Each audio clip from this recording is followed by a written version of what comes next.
may sorpresang ihinatid dito ang Team Liquid Indonesia. Nakamakailang beses na nila ginamit yung Lilia, pero ngayon, game number 1, ito ang hinaharap nila against Fnatic Onyx PH. Oo, kailangan nilang maglabas agad ng kakaiba against Fnatic Onyx Philippines. Kung babalikan natin yung mga huling beses na nagkita, ang dalawang ito ay nakaisang laro pa lamang ang kupunan ng Team Liquid against Fnatic Onyx Philippines. Kaya maintindihan mo na may susubukan agad silang kakaiba. And again, this is a Super Friends. Luyi, isa sa pinakamasakit niyang hero. Ouch, ang sakit. Bumaba ka agad sa 20% yung buhay ni Super Friends doon. At tama ka doon eh. Medyo hindi binigyan ng respeto ng Team Liquid. Yung Super Prince ni Luyi.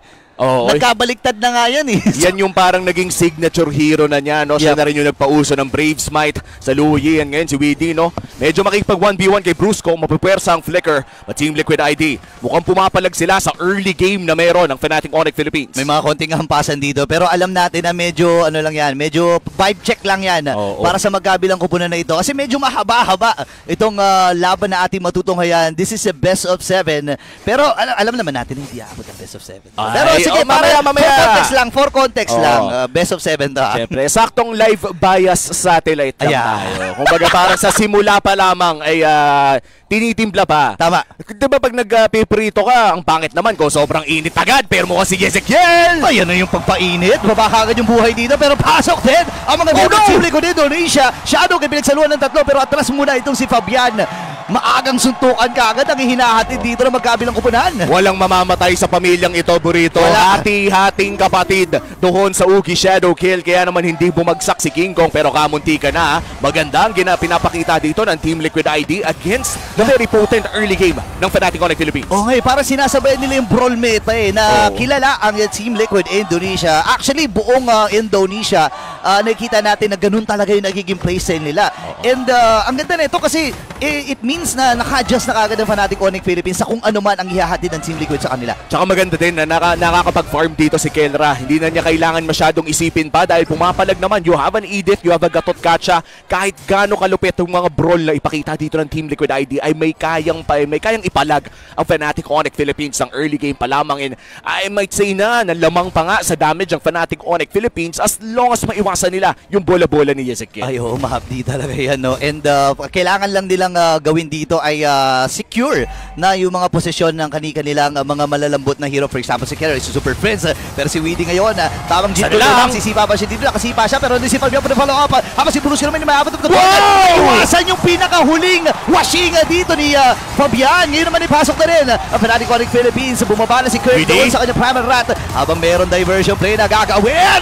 And Kirk with that first blood. Tumama na yung mga kidlat-kidlat ni Kirk. At tandaan natin, percentage health damage yan. At si Bruce Comin, napaka-clutch ng kanyang Avatar of the Guardian. Yung oras na hindi siya pwedeng matarget ay nakapag-heal pa ng Revitalize. Pero dahil nga ang daming na burn, mukhang ang turtle na to ay mapupunta sa kamay ng Team Liquid ID. Maliban na lang kung makadaan si King Kong. Sabi nila ayaw tayo papasukin, di hihiro tayo.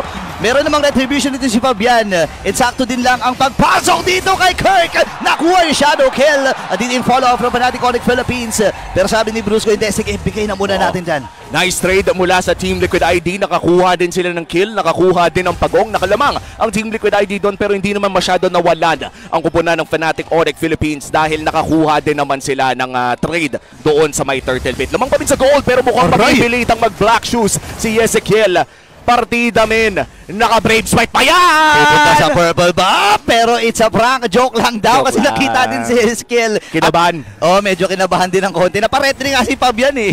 Alam mo naman. Actually, hindi pala siya nag-retri doon, sorry. Ganyan talaga manay ko ang isang kakaibang Luyi player katulad na lamang ni Super Prince. Yan talaga ang iniidolo ng mga makabagong mage ngayon. Yung mga Luyi main, the monster mage coming in from Onyx Philippines. Kaya naman sa larong ito, abangan natin kung ano pa bang mga diversion play ang pwede niyang gawin dahil kung yun lang naman ang ating tinitignan, siya talaga yung mga sabihin nating Luyi gods ng mundo ngayon. Oo, talagang siya tinitingnan pero parang nakita dito ng mga member from Team Liquid Indonesia na nag-iisa.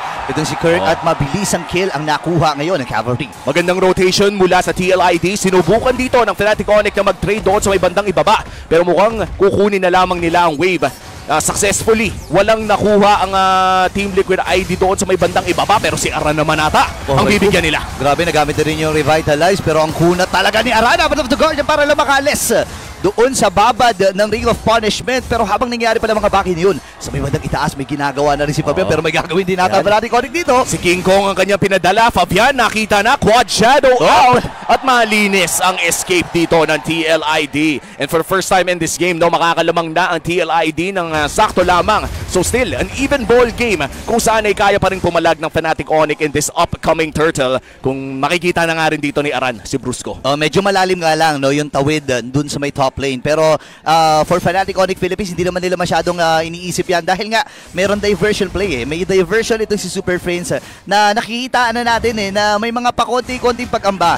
Pero yung konting damage kanina, sumasakit na kay Super Prince. Nakita mo yung dispersion rotation na dito kay Yezikiel na para siya, para black shoe sa kaagad dun Pumuputok na parang chicharon. Wala pang New Year, may paputok na agad. Pero si Kelra, delikado to. Okay, umatras na siya dito. Quad Shadow out. And may diversion play! Si Kirk kagad ang nauna, pero ang sakit. Kalahati na yung boy niya dito. Si King Kong ay nakuha na yung kinawang pag-go ng laban na iyon. Ngayon ay iaatras na muna ng Fnatic Onyx Philippines at babalik sa kanya-kanya mga rotasyon. At habang nangyayari yun, Fabian muli ay tumatrabaho. Yun naman ata ang hinahanap ng TLID. Kung makaka-objectives o makaka-kill sa Fnatic Onyx Philippines, gusto nilang makakuha ng mga tore. Pero subidi na ata ang isusunod dito. Nahanap siya ni Brusco, pero masyadong makunat, masyadong mabilis, at makakatakas muna muli ang Team Liquid ID. Gotta say, kahit live via satellite tayo dito, gusto kong puriin yung magandang pag-split push dito ni Fabian. Actually, nakakabilib din na ma-manage ang Team Liquid Indonesia na habang tumi-team fight sila, may mga split push sila na ginagawa. And I think ang laking tulong talaga ni Iran bilang tagasok ng damage. Pero sabi ni Weedy, okay, Jet Kundo muna tayo. Kalahati pa niya buhay dito. And Kelly nakakuha na ng kill, Shadow kill. Nahuli lang ata ni Kelly doon. Fabian nakakuha na rin ng kill. Nagamit yung Revitalize dito ni Brusco. Habang atras muna dito ang kupunan ng Fnatic Onyx Philippines. Pero nasasalo niya yung mga baril mula ni Aaron Shiki. After the Guardian! Nahuli si Fabian. Nakutusan ng bigla. And Kirk with a kill. Same with Super Friends. Mabilis ang aksyon para sa Super Family. Hindi pwedeng natatanggal si Kelra tas walang kapalit. Wala. Napakagandang Avatar of the Guardian mula dito kay Brusco, pero yung diversion doon sa kabilang bush na nagpadala ng mga damage dealers ang siyang kumuha ng team fight na yun. Kaya lipat muna tayo dito sa mid lane. Napakataas na ng damage dito ni King Kong. Isang pana lang ang lumusot. Partida may nauna pang natamaan ay kalahati na agad ng buhay ni Ezekiel yun. Grabe, isipin mo yun. Ito yung nakakatakot para kay King Kong. Remember, kapag hinahawakan niya yung suyo, napakabihira. Bibilang lang sa daliri ang mga natatalong games kapag nakasuyo yan si King Kong. And kailangan pag-ingatan nila ng Team Liquid Indonesia. Bukod sa napakaraming kits ng isang suyo, sobrang gamay na gamay. Isa yan sa mga binatak talaga dyan nung nandito sa MPL Philippines. Tsaka alam mo naman, kapag sa MPL ka nag-training, ay napakahirap talaga. Tama. Nasa hyperbolic chamber. Tama. Paglabas mo dito, ibang manlalaro ka na. At ayan na nga ang pamilya, Fabian, mag-ingat ka na! Ay, naku, makakaingat ba? Nakakuha Shadow out. Pero mapapa-recalls din. Or mapapa-recall pa uwi dito sa kanyang bahay. Ngayon naman, ang Fnatic Onyx Philippines ay pumuposisyon na dito sa Lord. Binibilisan nata nila. Ayan na, first Lord nata ang call around with the glorious pathway. Pero yan na nga, Lord secured para sa Fnatic Onyx Philippines. Sa Sierra nata ang susunod nila. Okay, ganda rin na pagpasok ni Aaron Shiki. Nakakuha na ng kill habang si Aran bumababad lang. At doon na nakakap, and King Kong ay umatras na nga rin lang. Nakakuha na siya ng isa. At tinamaan pa siya dito ni Kong. Ganyan siya sikla lang. Wipeout para sa Super Family. Lord na, wipeout pa. Fnatic Onyx Philippines, sinimulan na ang party. Ito na nga, nagsimula na talaga Kelra with that triple kill at mabilis ang pag-ubos ng mga katorihan from Team Liquid Indonesia. May kasama pa silang Lord na nasa itaas na nagmamarcha. At mapapanood natin yan sa instant replay presented by Kidia. Kitang-kita na naging maganda naman ang pasok dito ng Team Liquid ID. Walang mali na ginawa ang Team Liquid ID dito. Naging problema nila ay nagkumpul-kumpul sila sa combo doon ni Super Friends with the dispersion at agad-agad din silang na-knock up ni Kirk. Frumihit na lang dito si Kelra. Oo, tsaka isa rin sa mga naging rason doon, mamaya na magsabahan dahil si Weedy mali na papasukang pamilya. O, isa pa! Nakalimutan nyo, super family ang hinaharap nyo ngayon. May diversion play doon sa hangin. Ngayon si Bruce medyo na-trap ata si Tore. Pero sabi ng super family, di, walang Tori-Tori sa amin. At sabi, nakakuha na rin si Kela Peter. Andun sa may bintana, napalipag itong si Aran. Double kill para sa gold standard. May pintuan yung base, hindi na sila kumatok. Wala na. Pero si Super Prince na-flicker na rin palayo. And Team Liquid ID, hindi mo pa iniimbita sa party. Nandyan na sila. Ginate crash, man. Ginate crash yung Team Liquid Indonesia dito. Ladies and gentlemen, sabi ng Fnatic Onyx Philippines, okay, pumapalag pala kayo ha. Ito ang tunay na brawl meta. Pre, hindi yan brawl meta, fiesta meta. Pag fiesta, pwede kang pumasok sa bahay ng iba. Ay, ganun ba talaga yun? Oo! Shoutout sa mga nagpapapesa at nagpapapasok ng mga tropa sa... men, grabe itong laban na to. 6.7k gold lead. Isang mabilisang liko lang. Imagine mo na yung Lord lang, yung take lang, doon sa Lord at yung mga heroes na naubos sa Team Liquid Indonesia, para bang nakatapak sila ng landmine, pre? Biniglain.